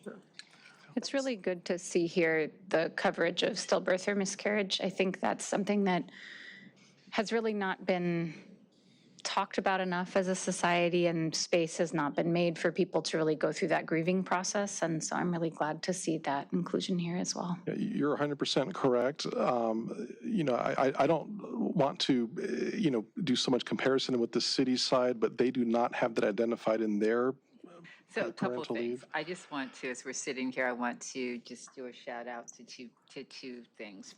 Both Kathy Chavez Morris, who played an instrumental role in really pushing to make sure that we were as expansive as possible in how we thought about this program. I cannot overstate her contribution to the department's thinking around how we might proceed and cover and actually address these items. And so there are a lot of pieces here that are different from the city, but I think actually meet the spirit of Commissioner NEEMAN Brady's original motion, which was the city's doing this, what are we doing? We need to catch up. But it really was beyond that. It is how do we recognize and support these critical milestones in the lives of our employees in a way that is comprehensive and in a way that is actually serves their interest and serves the department. So I want to make that point. I also want to underscore in that regard the work of labor here. And there were a lot of conversations. I don't think the bulk of those conversations were around us convincing them to be to be expansive. And I also want to underscore the importance of the Women's Council and a process that is being looked at through the lens of people who often carry the burden, not exclusively, but often carry the burden of these kinds of family serving and family necessitated work. The thing for me that's super exciting is the legal guardianship. The what? The legal guardianship. Oh, Because yes. when you think about folks who take on the responsibility of childcare, you have, parents that give birth, you have parents that don't give birth, you have adoptive parents, but you also have grandparents that would fall under legal guardianship. And families where, someone other than the folks that we think of as traditional parents may suddenly come into a situation where, and these are all critical things for us to recognize and support as part of taking care of our workforce. So this is fantastic. And I want, our department to really appreciate the degree to which this board is interested and leaning in to making sure that our workforce is being taken care of and that their needs and their interests are being served, in addition to, the city being served by all the work that they do. So just, it's, just kind of take this in, because this is how we think about the people that work here. I want to, basically echo what the president is saying. I also really like the images. I don't know who put this presentation together. Our communications group did. It's They did an beautiful. excellent job. I'm hoping they're all employees. And I think I think in terms of being able to also present this to the, the people who work at DWP, some, testimonials, kind of like she was describing, just from people who are really benefiting from it and how important it is. And it's not, it's a special place to work. And I think it's fantastic. So I really appreciate. Yeah, I'd like to echo what's been said so far. I think this is a really important initiative in terms of inclusivity and supporting parents of all different walks of life. Certainly has a big impact on the queer community. This may not be the same team, but in the future I'd be interested in a presentation, whether to the board or individually, and understanding what benefits, if any, we have. Many of our employees are probably in that sandwich generation right now where they're caring for children and also elders. And I'd be interested to hear what sort of benefits we have for elder care and caregiving employees. So for elder care, we currently don't really have. Yes, they're right. But we're thinking about it. Well, that's, it's got to start somewhere, so that's why I wanted to raise it. 100%. And, yeah. They are absolutely ready, and I told you. Right now for things like elder care, it's really on the employee's own time. So if they, want to take FMLA time and they're qualified, they can do that, but it'll be on their own vacation time, and there is no, like paid elderly care, for example. We do have an EAP contract, and the vendor for EAP does have like referral services if employees want to, identify, the ability to have, someone come to their, home residence and help with, taking care of their elder, parents, for example. But that's probably the extent of benefits that the department provides. But if your board would like to, direct us to start pursuing this and report back on options, we can definitely do that. Yeah, I would we've been definitely be discussing. interested in these items. On the additional considerations slide, I think you've identified a number of areas where it sounds like there may be gaps or needs, and I would be very interested in seeing what some of the opportunities are there. Yeah, but just to add, though, our board president has already been on that initiative and have given us direction to look into phase 2, and so that is next steps. Glad to hear it and not surprised that you're already on it. So, thank you. Again, I think that what want to underscore is, we talk a lot about, Marty, this, about, and all of you do at this table, about our employees being our most, valuable asset. And there's the talk, and then there's the walk. And this is, we are trying to lean into making sure that we are supporting the department in walking the walk. And these are just critically important issues as we continue to think through how we manage and support and grow our workforce. One small question in the interim. Do we have leave donation programs, like for catastrophic leave, where employees can donate leave to other employees? The city has a program which I believe there might be a mechanism for, the employees over here to donate to the city side. I am not aware of any here at LEDWP. No, you can give your time to somebody else. Yeah, No, we that don't have might be that. something to look into. I mean, hopefully we can develop programs so that's not needed. But in the interim, I know that's something we do at UCLA, where if there's catastrophic leave, like long-term illness, sometimes employees can donate who have excess leave that they're not utilizing. What we do have here, though, is where we can make payroll contributions, so money contributions that goes into account so that if someone is in need, then they're through our employees association, the department's employees association. So donations are made from employees. Yeah. Thank you. All right. Any other questions or comments? Not at this time. Thank you. And Thank it you is a so gorgeous presentation. Thank you. Yes, thank you.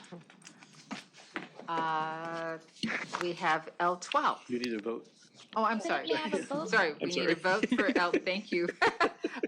Vote on L11. Is there a motion to approve? Motion to approve L11? Is there a second? Second? Commissioner Katz? Aye. Commissioner Lair? Aye. President McCLAIN-HILL? Aye. Commissioner McCraw? Aye. 4 ayes, motion adopted. Then we have L12. Next slide, please.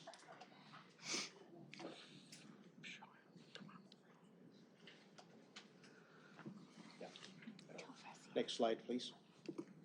Jason. Francia, next slide, please. Thank you. This is a request for amendment number 4 with Alliance for Sustainable Energy. Alliance for Sustainable Energy manages and operates the National Renewable Energy Laboratories services provided to LADWP. This amendment is a time-only amendment to extend our deadline from October 5 of 2023 to May 6 of 2024. Specifically, services that will be provided will be the report for the LA 100 equity strategies will be issued next month. We would need NREL researchers and scholars to help us present the findings of this EPIC study over the next 6 to 7 months with city council, the mayor's office, state agencies, and specifically to community organizations across the city. This is at no additional cost. We came to the board this past May to extend it by 5 months, anticipating that we will be done by now. But we have found out that we, working with the communities, it would require additional presentation to the community to really highlight this important study that is coming to a conclusion.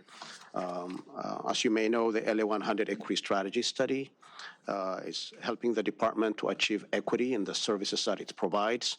It is a continuation of the LA 100 study, and the process over the past 2 years involved community involvement from steering committee members and community-based organizations. We had an advisory committee that included city leaders as well as environmental agencies and civil society. So this would be part of our kickoff for the LA 100 equity strategies to make sure that the message is very clear and we share the findings of the study with all stakeholders. Thank you. Are there any questions or comments about this item? Do we expect that this additional time will help, that within this additional time, that our partnership with NAREL and others will help, or NREL and others will help management bring us program proposals that'll actually help us start to incorporate some of these recommendations into our policies and practices here? The implementation of that will be handled by the department. We will work with UCLA primarily on the implementation. NREL's role in this regard is going to be to share their findings, and there might be some follow-up questions that come up on how these findings and what are some sensitivities that need to be conducted. They will help us in that aspect. Yeah, this is basically to support the rollout.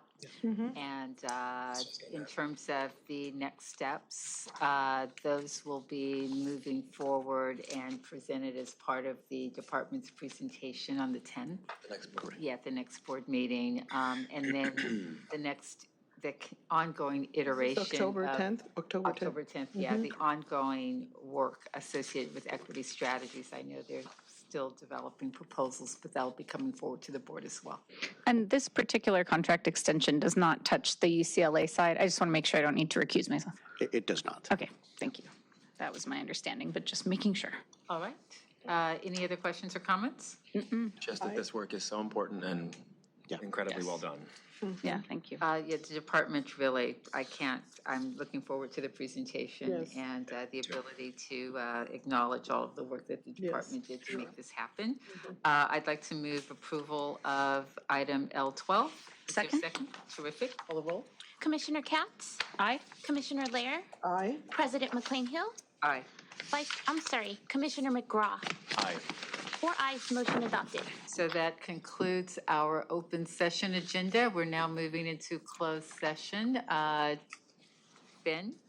Yes.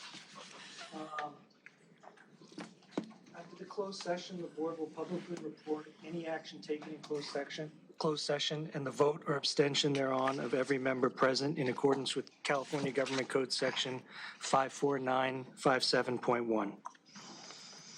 Terrific. Thank you. We will, why don't we take a break and begin closed session at 12:30? Does that work for everybody? That sounds great. Thank you. Okay, terrific. And it's a small group. We can do it in our conference room? Great. Okay. I